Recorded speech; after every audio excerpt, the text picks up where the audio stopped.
So we are between you and drinks, so we'll keep it punchy. We have a small select group up here today. And what I'd like to do is to, as we move through, we'll end up sharing our perspectives on what the topic is, which is supply chain development in Asia, managing opportunities and challenges. We'll each give our own perspectives, but then also move through a Q&A as we go through as well. So please be prepared to ask some questions to the panel, who I'll take you through and introduce you to them, in fact, now. So three people we have up here. To my left is Duval Bush, who is the Senior Vice President for Supply Chain at Unilever. And just some background on Duval. He joined Hindustan Lever in 1984 as a management trainee and has since held a series of assignments in manufacturing, household care category and new ventures, including a stint with Unilever in the UK. In June around 2005, he was appointed as Vice President and subsequently appointed to Executive Director Supply Chain and ultimately elevated to the Board of Directors at Hindustan Lever. And according to the Economic Times, which I was able to look at through the internet, he's snapped up by Unilever, the parent company that is, to learn from his insights around emerging markets and emerging economies and trying to deploy that to other points in the world. And is now the Senior VP at Unilever, part of the core global supply chain leadership team. So very experienced. To Duval's left is Troy. Just to get the information. So Troy Shortall is the Senior Vice President for Harvey in Asia Pacific. Troy's had a 20-year career through DHL, Toll, and now with Harvey. He's worked with most Fortune Global 100 companies to overcome supply chain challenges in the complex Asian market. He's extensive experience in freight forwarding and logistics management, operations and also strategy. He's a specialist in China and interestingly speaks Mandarin. He's also a frequent speaker on food safety and sustainability topics in the industry, very passionate about it from an earlier conversation I had with him. If you don't know Harvey, private company, large company, it's Asia's leading cold chain and food safety solutions provider, operating 21 distribution centres in 10 countries, serving more than 7,000 restaurants for McDonald's and Subway every day. So you do know that company. Last but certainly not least, Lucy Lay, VP and the Head of Business Development and Regional Key Account Management with Li & Fung. Lucy is Belgian Chinese, and she returned to China in 2001 to lead Li & Fung's Logistics Greater China Supply Chain Solutions team, and recently has been promoted to the Head of Group Business Development team. Before Li & Fung, Lucy was the Asia Pacific Regional Head for Hotel Logistics and Aerospace Logistics for Kerner Nagel, and created several multi-million-dollar business units from greenfields for the group. Lucy is also the president of the Expat Women's Society in China since 2012 and holds an MBA degree, a Master's in International Economic Law, a Bachelor in Engineering, and is a certified professional logistician and advanced supply chain management degree, and in between that she also works.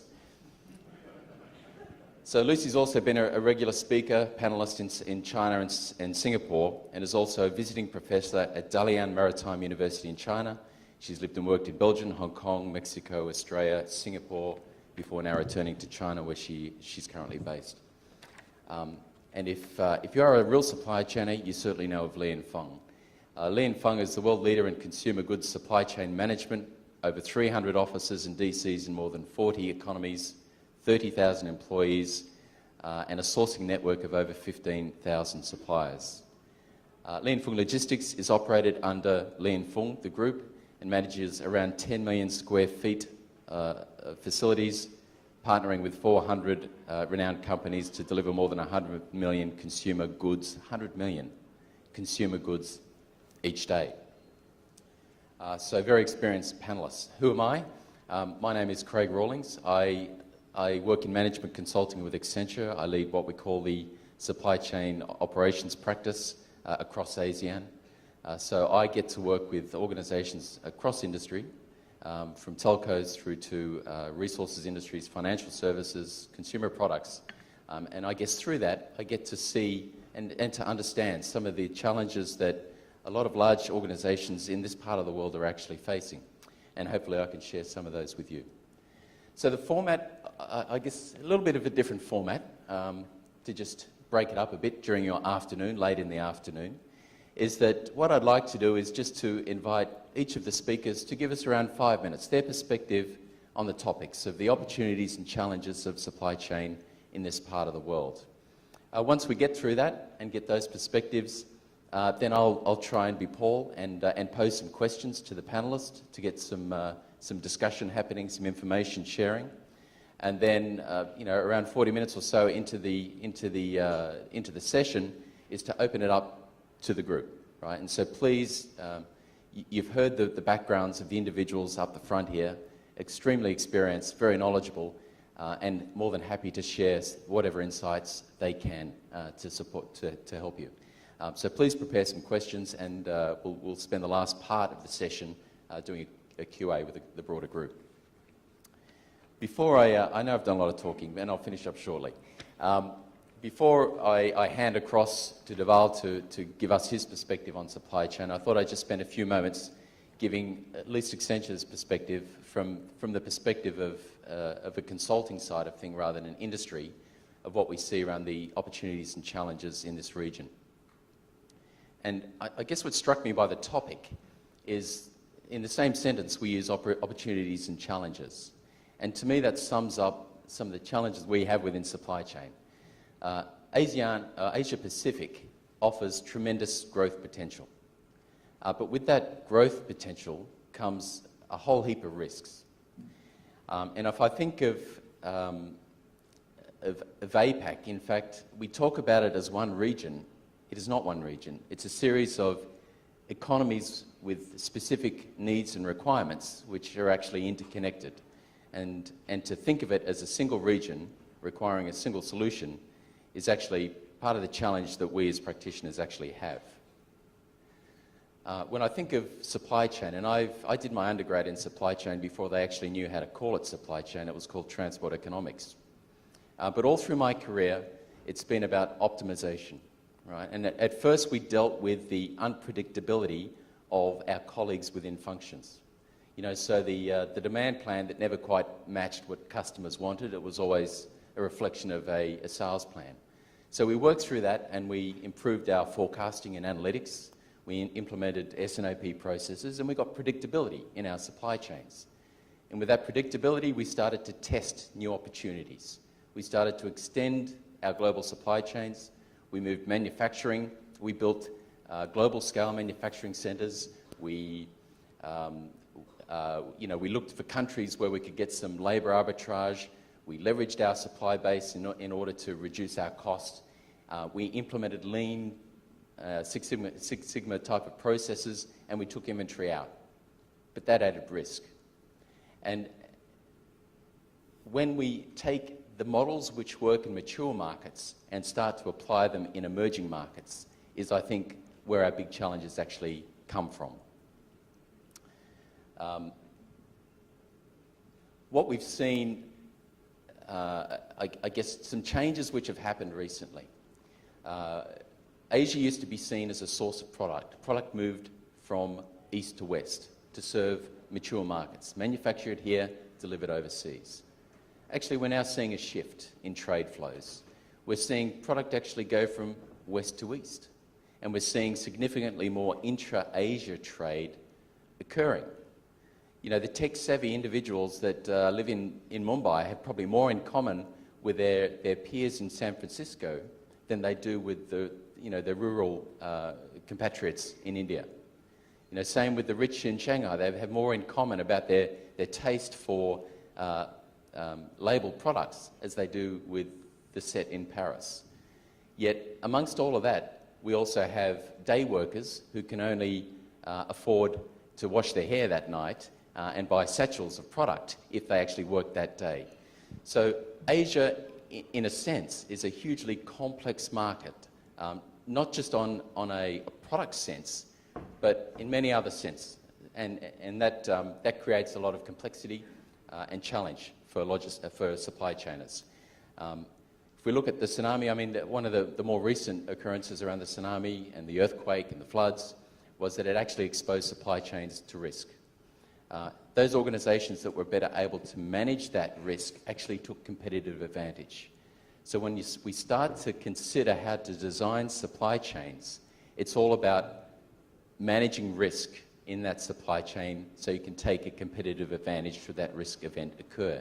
So risk is not a quarterly annual event which needs to occur, risk management planning. It becomes a day-to-day plan. And that's done through the design of the operating model for the supply chain. Just some stats to reinforce the whole issue of complexity. Enabling Trade Index, which is a view across 132 different countries. Singapore came out as number 1, Hong Kong number 2, China was number 56 in the Enabling Trade Index. Indonesia was 58, and in India, 100 out of 132. Just the nature of the markets, how trade flows to those markets, are very different and unpredictable and can't be seen as the same. If you look at even the basic components, getting a container through the port of Singapore, I think the dwell time is around 2 days. If you go to Jakarta, it's around 8 days. Right? And if you've seen the congestion which is around the port in Jakarta, you start to appreciate, some of the infrastructure challenges that are there.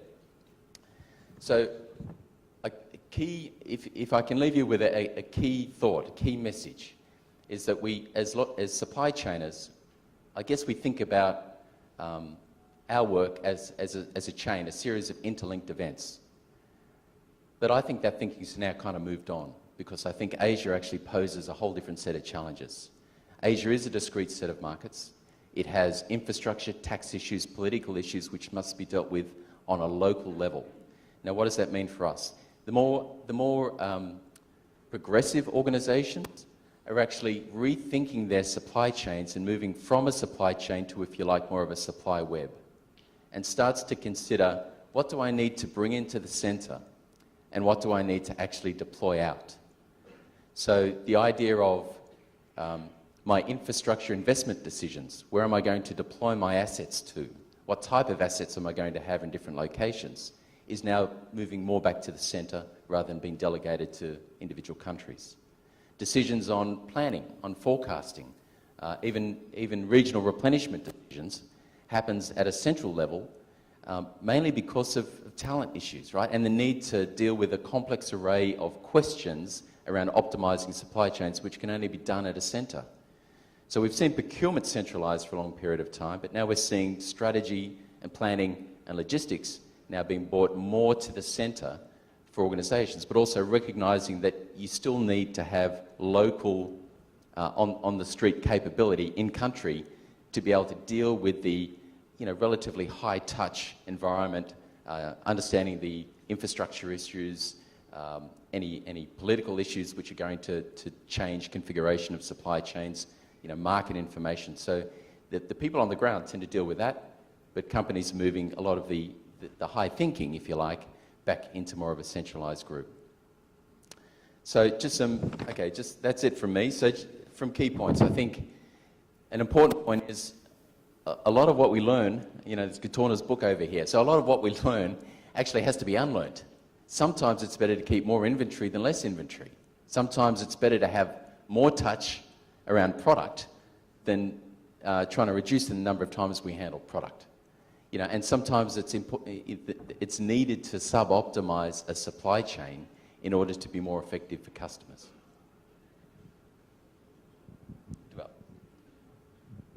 Thanks, Craig. So where we sit, I'm going to try and give a slightly different point of view, a much more, shall I say, let's just step back for a minute, because if you read the papers or see television or Google or whatever it is, there's doom and gloom. There's currency, there is crisis, there is political and social upheaval, etc., etc. And I think at such a time, one just needs to step back and say, so are we following the wrong trend? And let me give you some facts and figures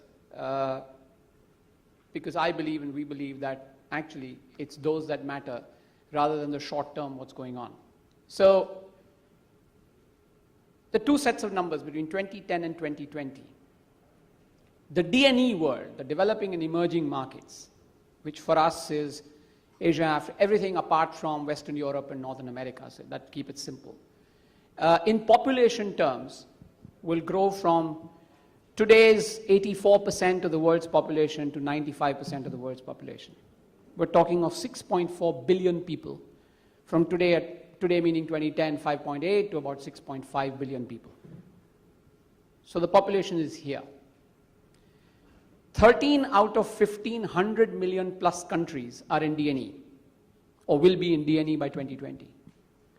Of these 13, 11 will be in Asia. In 2010, 45% of the consumer spending, roughly 19 trillion US dollars, was in D&E. In 2020, it will be 55% at almost double, which is $36 trillion.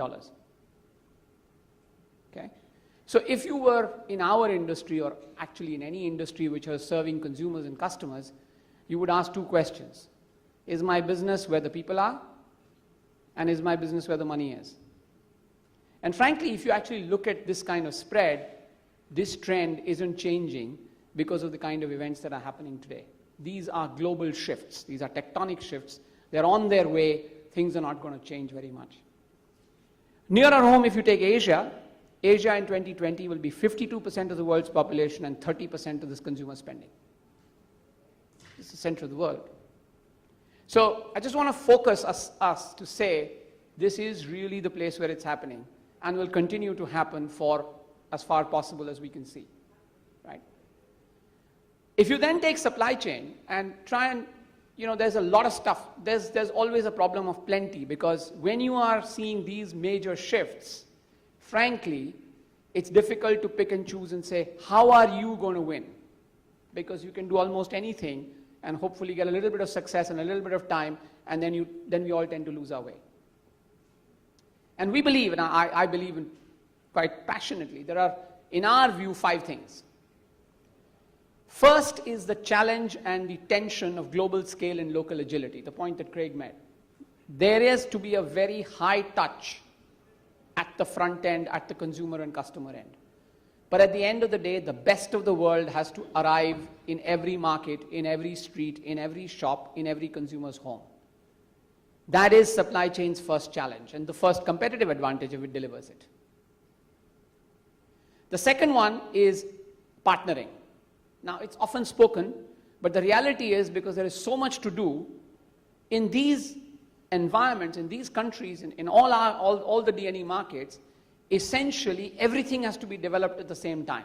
There is no time to wait for suppliers to develop. There is no time for customers to set up outlets. There's no time for research and development facilities to be set up, and therefore products which are developed specifically for D&E markets come into being.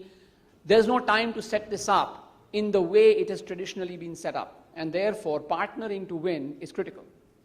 That's point number 2. The third point is really about speed, because actually the numbers I'm telling you are in the public domain. I wouldn't be allowed to tell them to you if they were not. So honestly, this is not something new or surprising. Everybody has these numbers. Everybody sees these opportunities. Everybody is here to play, and everybody is good. So the one who comes first wins bigger, let's put it that way. And therefore speed is critical. Speed is money, speed is success, speed is pretty much business, speed is size. Enablers to that are 2 more. Sustainability. Now again, this is a very often used word, overused.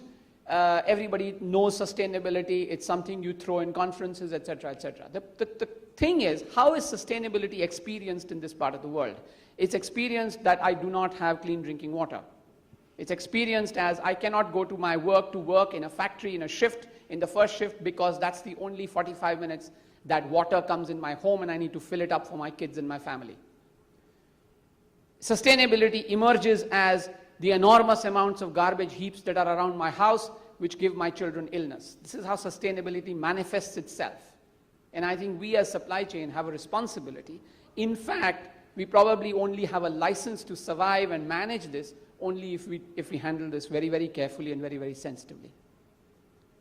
And last but not the least is talent. And if you can see, I've actually picked everything that I guess everybody knows. The question is, how do you then spin it to make sure that you win in the D&E? Talent is essentially local. The tension of local agility can be created along with global scale when global talent meets local talent on a daily, monthly, annual basis to manage this complexity that we call the D&E world.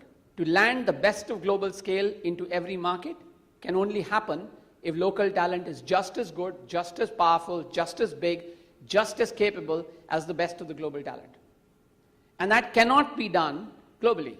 That has to be done in every individual market by winning the hearts and minds of people who live in those markets. So the 5 things: global scale, local agility, partnering to win, speed, sustainability, and talent. In our view, in my view, I believe passionately, these are the elements of competitive advantage for supply chain. Thank you. Craig, do we want to pause for some questions now, or should we just jump into it? Yeah. Thanks, Duval, and I'd like to thank Paul Lim and the organizers for inviting me here today and give you a little picture of Javi and what it really is an exciting time to be managing supply chains for quick-serve restaurants in Asia. McDonald's and Subway open up a new store every day, and despite a difficult year, Yum still manages to pull down over 50% of their global income from China.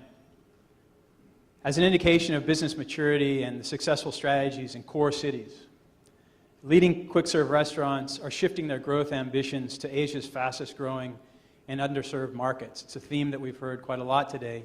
How do you capture growth, and how do you do it quickly? But reaching beyond your core, beyond the core cities of Asia, where profitable businesses have been built, and more importantly, supply chains have been designed, and generating acceptable returns is proving to be extremely difficult for most. I think Unilever, a lot of experience in this area, and Liam Fung as well.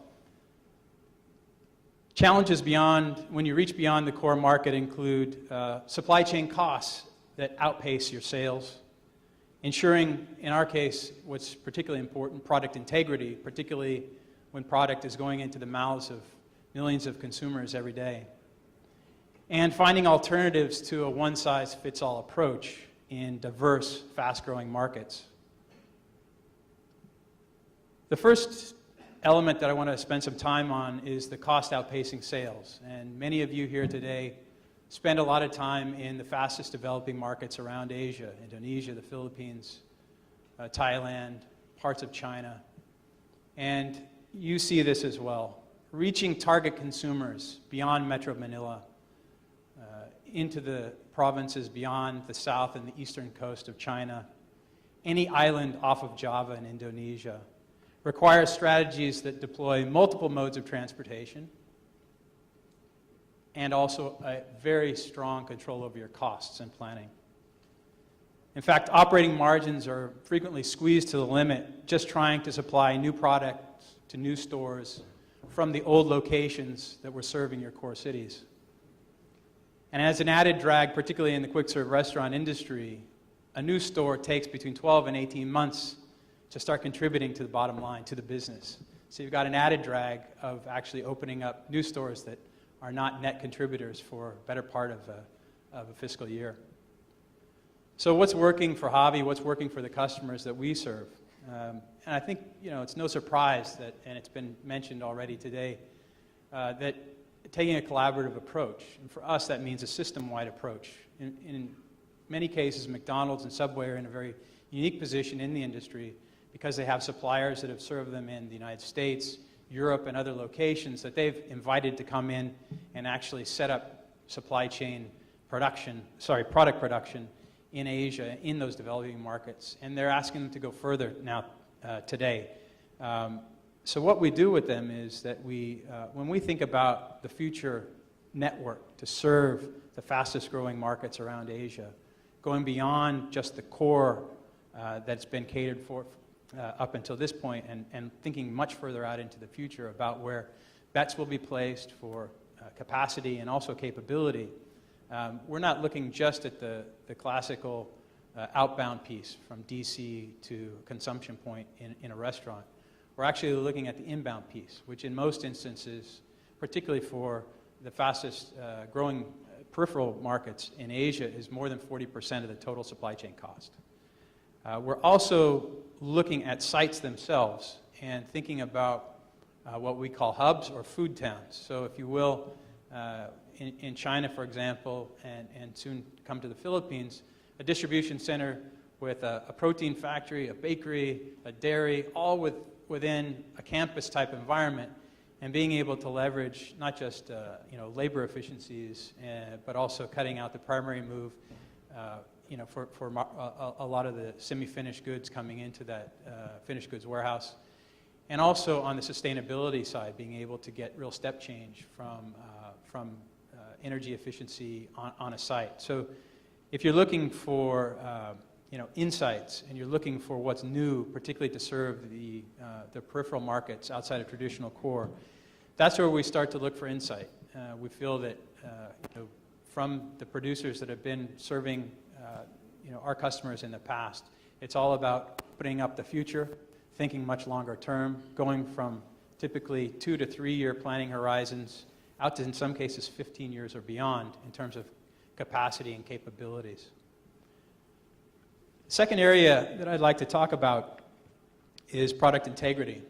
And Gartner, the PR firm, has estimated that the brand value of our largest customer, McDonald's, in 2012 was $95 billion US.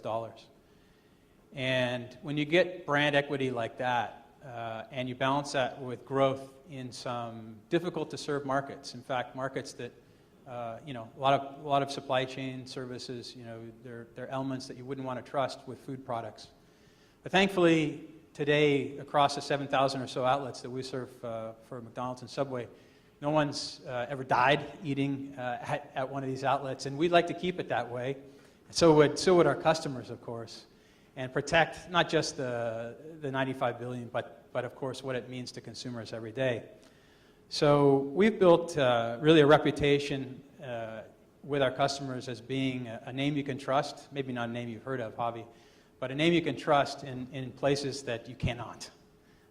Going to very far away locations, as I said, multiple modes, very difficult touch points.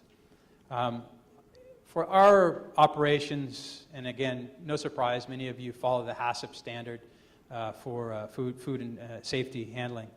But we also have introduced a regional quality team that actually goes into each of the markets in Asia and works with government inspectors. So actually going in and not just lobbying, but actually training up hygiene inspectors in a number of countries, particularly those in emerging Asia, about what food quality is all about.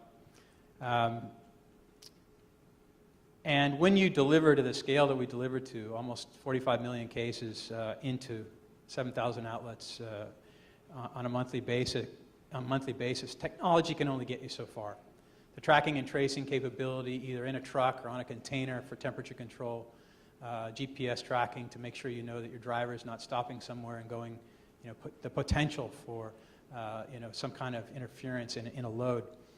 We go beyond that, and actually we bring what I think, if you read John Gatorna's book, it's all about people. It's bringing people back into the analysis of the supply chain. So what we like to think about is that we drive a quality culture with our people, and you can't just rely on the technology, even to the point of calibration of temperature control devices or the testing that needs to go on so many touch points along the supply chain.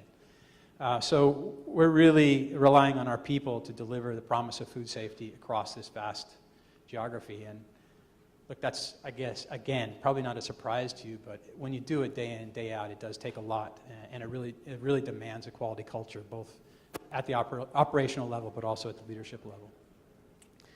I think I'm going to leave it there because we were asked to talk about 5 minutes. But there are some other areas that we can talk about in terms of, in the question and answer around where do you find innovation and what does that look like today? Because I think many of us in the room today have been to KL, you've been to Bangkok, you've been to Metro Manila. But what is the face of some of the particularly the quick serve restaurants? What is it looking like out there in Medan or Balikpapan or Davao? What's happening? And where, and by the way, maybe the rents are even more dear than they are here in Singapore or in Shanghai, and definitely going to escalate. So there's a lot of pressure in that space as well. So thank you. Lucy? Thank you. First of all, thanks to Paul, and I'm back to Singapore for this event. It's always good to come back. I think most of you probably have heard, have seen, if you haven't read the book called The World is Flat from Thomas Fieldman, you have heard about the book. So today we live in a very different world. And in the past, certain countries, or because of the geographic advantage or political advantage, they have the advantage towards the situation. However, that advantage is slowly disappearing.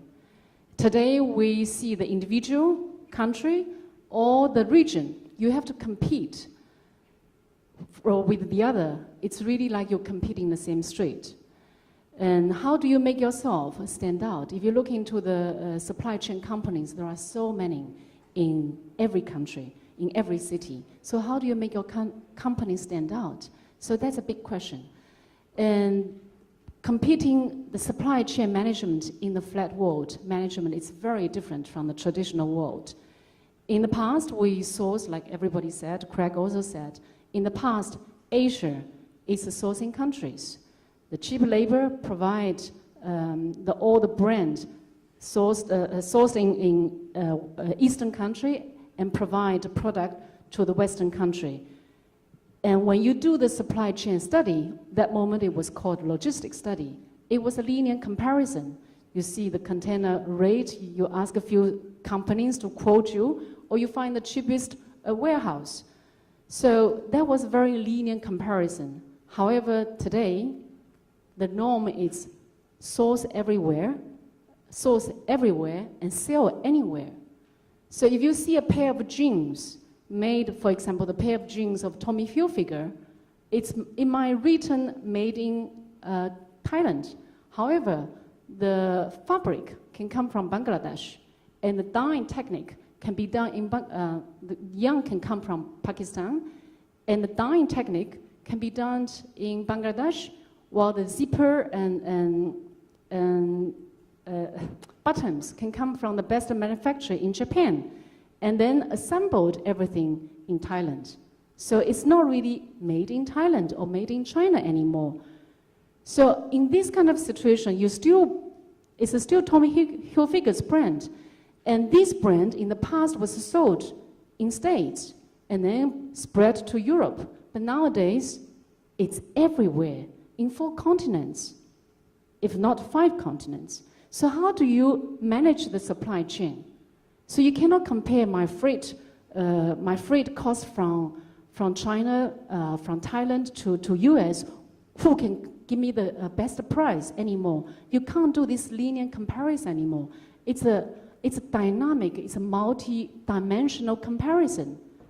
So like Lian Feng have 15,000 manufacturers in the network. We don't own any manufacturer. We brand ourselves as an orchestrator of the supply chain. So all the manufacturers, they will produce between 30 to 70% output for Lian Feng. So any brand, when they sold, typically for the fashion brand, now in the past we had 2 seasons, now any brand minimum to have 4 seasons, and certain brands like Zara, every 2 weeks it's a new fashion comes out. And they all want to hit all 4 corners. Everywhere in the world, they want to hit the same fashion at the same time. So these bring a tremendous complexity to your product flow, to the information flow, to the financial flow. So when you do the supply chain management and when you do the supply chain study, you got to consider, where do I source? It's not just finding the cheapest place to do your manufacturing. When you do the sourcing, you have to compare the capacity of the factory, the political regime of that country, the facilities of that country, and then the transportation, the government policies. So, and then you do the entire comparison, find whether the transportation can support that. So the supply chain today, it's very challenging. Also, everywhere in the world, people has a different pattern, has a different volume. So it's a permanent increase of the volatility and uncertainty. However, today, very, very few supply chain companies, it's integrated. The customer actually need a total supply chain, empowered, integrated supply chain. Very few company is in that. So we had a problem here. However, as in Chinese, they say 危机. When there is a problem, or there is a crisis, there is always an opportunity. So I think there is no better time for a supply chain industry, for a 3PL than today. When you look into the company, typically they still, I think 85% of companies still source from the Asian countries or from Turkey, from whatever, and then bring back to their central headquarters, DC, and then send it out everywhere in the world. If you know there is a company still operating this way, and most of the time they are, you know they are not optimized. So here is your opportunity to go in, to be the thought leader, to plant the seed for the client, say, you are doing this for 14 years, for 15 years, which is very, very good. However, the trend is changing. So if you're still operating this way, you might lose your competitiveness. So it's your chance to bring the thought leadership to your customer. And if you are in the shipper side, as a supply chain directors, it's your chance to stand out, to say, okay, now it's not incremental change anymore to improve my supply chain. Now it's the time has come to call supply chain director to do a fundamental change, to completely re-engineering your supply chain. So when you look into the supply chain, you want to compare the knots and the lines. Where should I have my sourcing? And where should and you compare the inbound freight, and you compare where should I do the hub? Which country give me the best opportunity to do that, and the best policy to do that? And then look into how do I go from my hub into every country. So supply chain management's work is very, very challenging now, but it's also very rewarding. With this thought leadership, if your supply chain is very fragmented, it's impossible to deliver that. So you need to have a company who stand out, really working with the clients like a partnership, like Deval said, as a partner. You cannot look into every country segregated. You got to look into the clients. Where is your 5 years plan, even your 10 years plan? Where do you think your market gravity is going to shift? Then the company is going to design a supply chain for you. You cannot use an Excel sheet anymore to do that. So the technology part is very important. Like, for example, we use a supply chain network design optimization model to really take into consideration. You can have a few thousand comparison coming out, and then with your technical knowledge, you know where's the constraint, and you put into the consideration to define the best hub for your customers. So, and as everyone before me already said, people are mostly important. I think now all the multinational companies, in the last 3 years, they all have a supply chain solution, or called it lead logistics, or value chain logistics, all have these kind of functions. How do you compare? How do you decide I give business to you instead of to that company? So you still want to feel that this company of my choice of 3PL has the passion to serve. They are agile. They are passionate to serve you, and they have the knowledge to understand the nitty-gritty of each individual countries. If you're talking about the hub, you can have in Hong Kong, you can have in Singapore, you can have in Vietnam, you can have in China. And there are so many different policies in China supporting the hub. So for example, you can go to the free trade zone, you can go to the bonded logistic park, you can go to the free trade port. Where do you choose? According to the different industry, you will have different choices.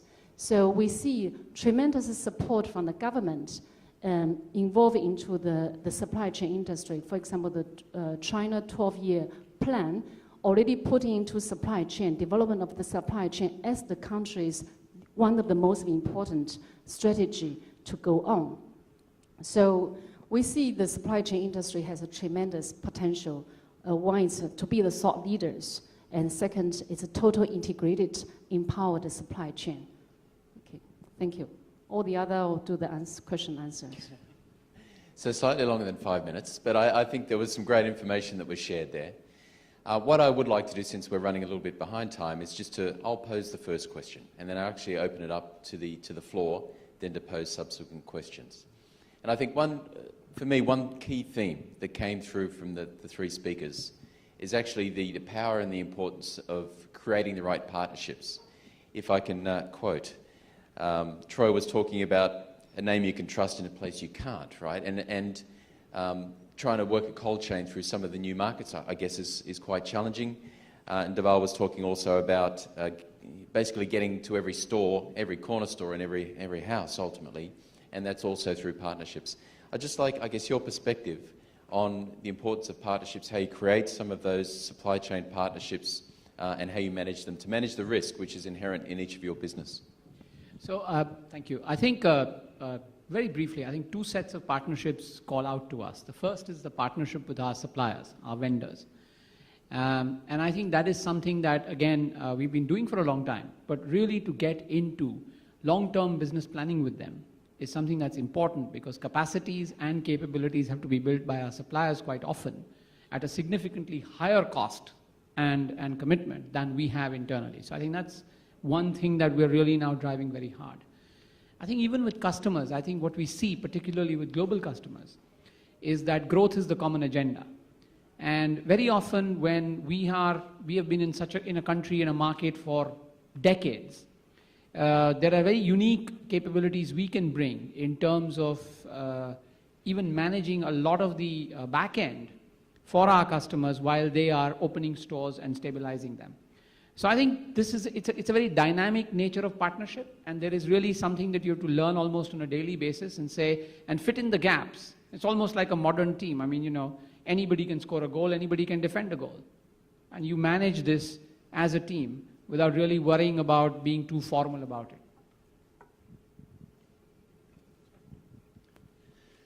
Yeah, I think to pick up on that, I think many companies recognize that there's a need to change, that what got you to a certain point is not going to get you much further beyond. You probably could be taken over, or there's just that much opportunity not to excel like you have in the past. And I think companies typically look inside their own company.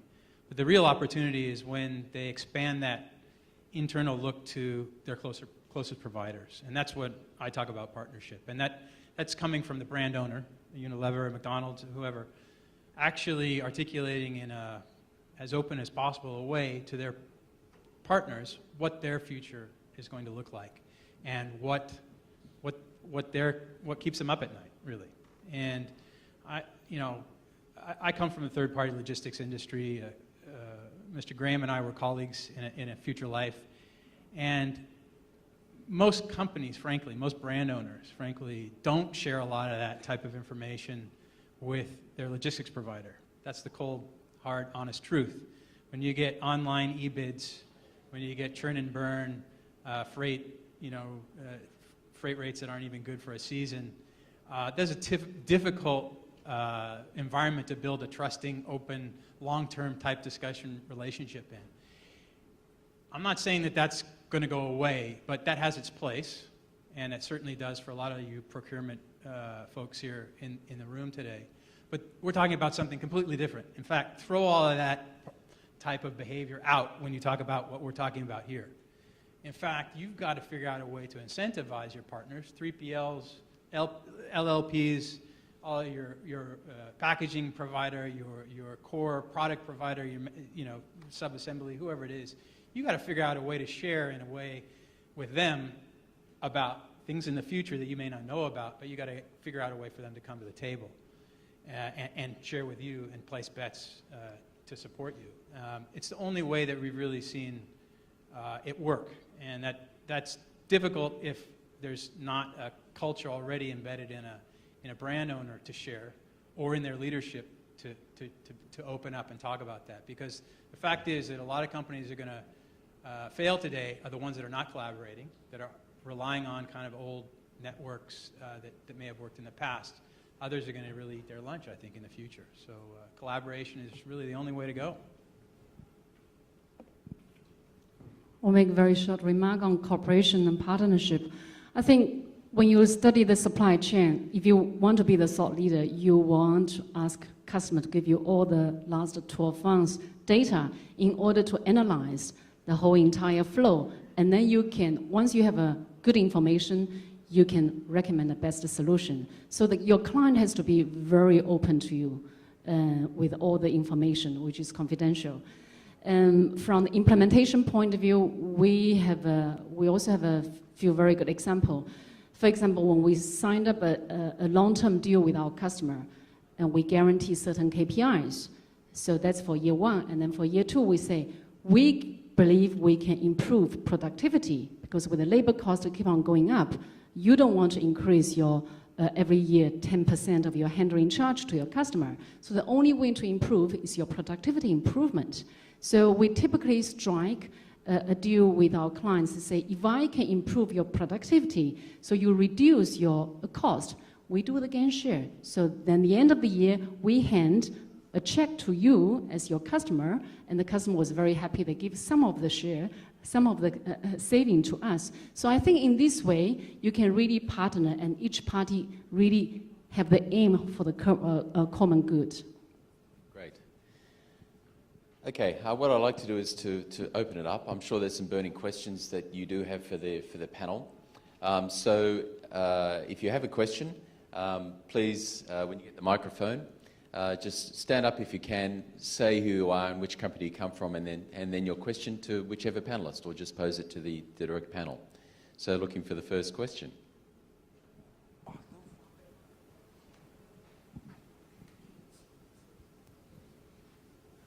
Hi, good afternoon. My name is Angelica Kaiser. I'm from emerging markets of Couriers and Islands, specifically Phuket Island and soon Samui, Koh Samui.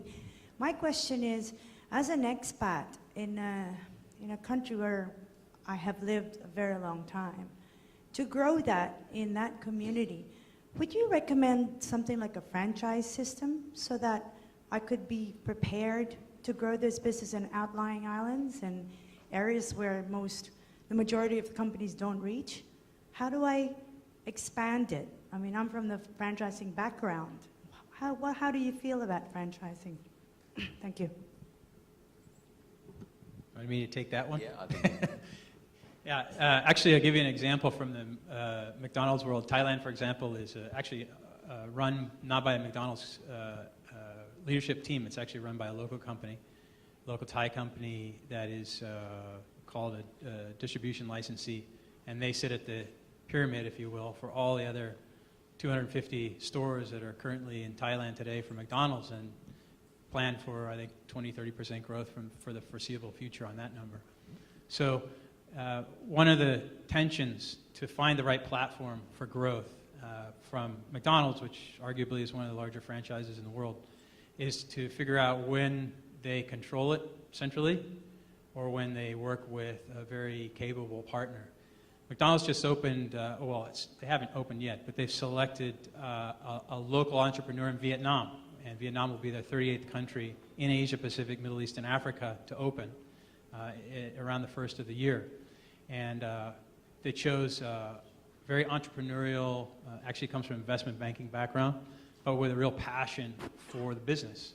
And I've been spending the last couple of years in China with McDonald's and with Subway, and I find that the franchisees and the distribution licensees that they're choosing to give entire provinces to, so Yunnan province, for example, again, a mix of entrepreneurial spirit, passion for the business, and also, at least for the distribution licensees, very deep pockets. You're talking about 30, 35-year type relationships, multi-tens of millions of dollars for an entire province in China. Franchisees, I think the typical store or cluster of stores is much smaller than that. But at least for McDonald's, there's a very clear organization around what the customer experience is, and whether you're in Phuket or Bali Pakpan, as I mentioned before, or anywhere else in the big core cities, the promise of full menu, 24 hours a day, if it's that kind of place, and that you're eating safe food in an environment, in a lot of peripheral cities which may not have a lot of safe food. That's their promise, and that's where they're building a lot of their brand equity and a lot of their sales. So if you've got a passion for that and you've got some money, then I think you can just Google that website, McDonald's franchisee, and you'll be able to hook yourself in there.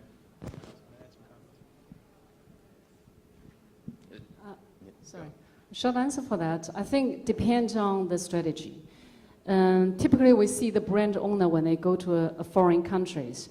If the corporate strategy is to growth, then they will typically take very strong local distributors and give franchisee to them. And if the brand owner feel the integrity of the brand is more important than the speed of the growth, they will have their own retail store and grow slowly. So I think it's very much depend on the strategy of the company stands for. Thanks, Lucy. And next question. I'm the mic runner. Thanks, Paul. Sundi Iyer, supply chain consultant. My question is around collaboration. You all talked about the importance of partnerships and collaboration. And Lucy, I'll pick up on your comment. You talked about really gain sharing, with continuous improvement. And I'll offer a slightly different angle, and that is continuous innovation. And I think that ties to our innovation topic of the session also. Maybe if you could just share perspectives on how do you continuously innovate. And Dhaval, you mentioned the building of capabilities and capacities in your suppliers, right? And then Troy, I think in the 3PL industry, we talk about continuous improvement all the time.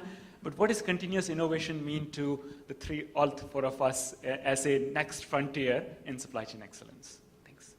Should I go? Yeah, so I think it's a very important leg of collaboration. Certainly where we sit, I think a lot of the technologies that get deployed, whether they're in packaging or whether they're in formulation technology, lie with our suppliers. And a lot of our suppliers are global corporations in their own right, with huge amounts of capability and a very, very huge geographic presence, usually global. And we work as true partners then. But that relationship has to be developed in a long-term way, as I think as Troy and others have said. The edge on money will always be there, let's be frank. But that discussion is a different discussion from a partnership discussion. Because I think those are two sets of players. And the way to do this is to develop a multi-level relationship in an organization. If the relationship is buyer to seller, that's only a unidimensional relationship. And frankly, if that's the tenuous nature of the relationship between two partners, frankly, it's not going very far. But when you have almost a top-to-top, and at every level, several levels of relationships, that's when you start developing yourself as a true long-term partner. The tensions will exist. The interesting thing is to live with those tensions and move forward. Yeah, and I think while these all sound motherhoods, but the reality is I could give you 20 examples, I guess, offline, where these work and 20 where they don't work, honestly. Yeah, we work with McDonald's and we don't have a contract anywhere. Think about that. That's how deep that kind of relationship goes. And we sit, actually tonight, as I told Paul, I got a flight to Japan, and we sit on a logistics council with our nearest competitor, who does Australia and New Zealand. And we have to share every year our most innovative application, I mean the real execution stuff, the real stuff, not a new WMS or something like that. How do we actually keep food safe somewhere in a funny place, or how did we really introduce a tool that led to significant efficiency gains? And we have to share that with our competitor. And I think that's the kind of spirit, that's the level you got to get to when you find true collaboration and how you're going to win in supply chains, because brand owners and a couple of partners can't do it on their own. It's got to be a whole. If you don't leverage whatever your entire system has to bring to bear for innovation, because somebody's got it out there, somebody's created lots of wheels out there. We want to bring that into an area that it can be shared. And I think it's a good theme, the sharing of best practice, sharing of innovation. A lot of the critical, let's say, disruptive changes that are going on to find that growth and actually execute and capture it every day in emerging and fast-growing Asia, these things that are being learned and being brought up to board levels and shared, they're going to go into developed markets all of a sudden and become a tool or a technique or business process that you're going to see cropping up in North America or Europe.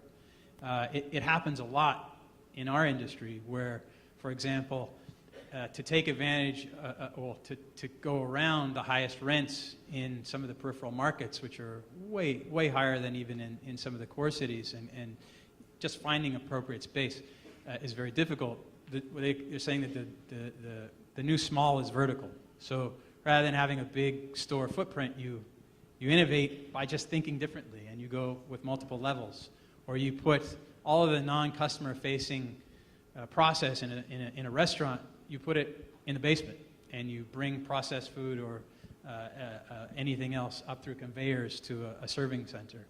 These kind of things may not sound like a big deal, but do them on a mass scale, thousands of restaurants, multiple thousands of restaurants over the next 10 years. That's going to be the difference in share prices for many, many companies. And that's real innovation. It starts with the collaboration. Craig, I'm going to jump in. As I said, if we go on, we always don't have time, because you look at, you count the amount of years they spend, I think it's about a decade. So who's the oldest? I don't know. I know, a decade, a century. I'm so sorry. A century, 25, right? So there's so much knowledge. Huh? No, then I'm 6. There's too much, so you can't go on. And the whole idea is to tease you guys that they have a lot more. You can approach them, and that's where the 6 p.m. will start, okay? But I think our drunken mode, we can't ask proper questions, right? Okay, anyway, thank you. Can we thank the panelists?